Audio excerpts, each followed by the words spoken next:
Hello Virgo, thank you for joining me for your weekly forecast for week commencing the 19th of February. This week begins with your ruler Mercury in a new location where it moved at the end of last week, and this is joined by the Sun on Monday. This combination is really going to sharpen up your thinking around relationships in the first 2 days of this week. But Mercury in this area gives you a degree of detachment, but the combination between Neptune and Venus, also in the sign of Pisces, is very little to do with detachment, quite frankly. It can actually be a magical alliance. If you're lucky enough to encounter someone for the first time and you really like them, it is possible that they can have a major influence upon you for many moons to come. But it's also important for you to know that Mars, the planet of drive, and of course of lusty love, is in a right angle with both Venus and Neptune.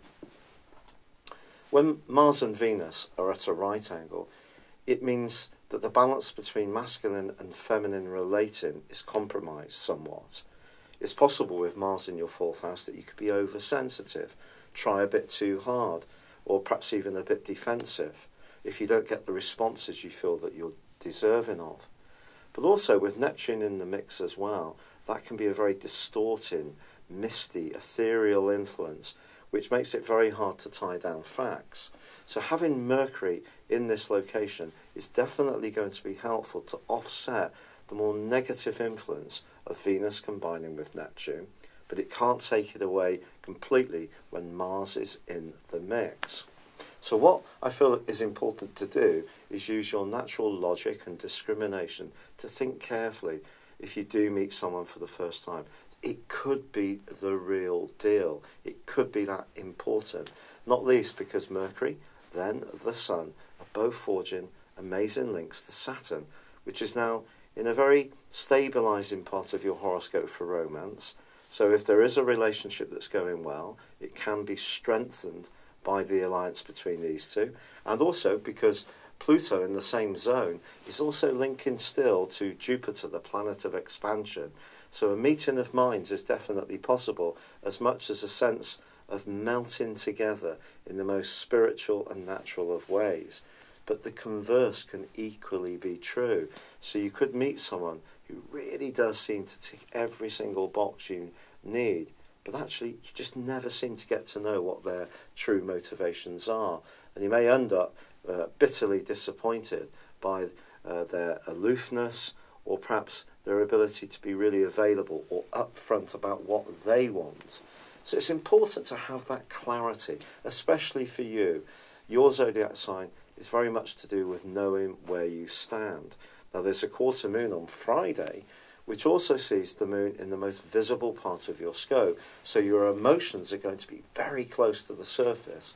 So whether it's about relationships at work, or with your family or parents or anyone in a position of authority, or more personal alliances, there's a lot riding on this week in terms of your interactions with others, and whether you're happily settled in a long-term relationship, getting to know someone new, meeting someone for the first time this week, or struggling a bit in a tie which you can't quite get to the bottom of. This is a week which asks you to think very, very carefully about how people see you, what you need from your love life and relationships in general, but also understanding what other people do require as well. As this week draws to a close, there is a quincunx, which is a very obtuse angle between Uranus in the part of your scope that's to do with being imaginative about making money, and also Jupiter.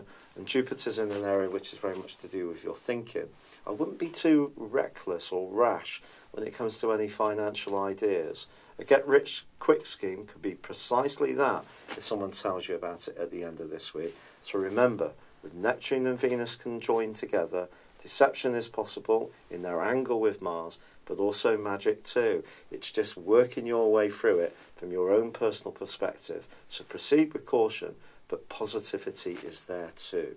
It's been a real pleasure being with you. I'd love it if you would comment, like or subscribe to my channel if you've yet to do so. Thank you and goodbye. Thank you for joining me. If you'd like to know more, please visit my website at www.patrickarundell.com or download my free app in iOS, Google or Facebook at www.horoscope-ace.com. Thanks and goodbye.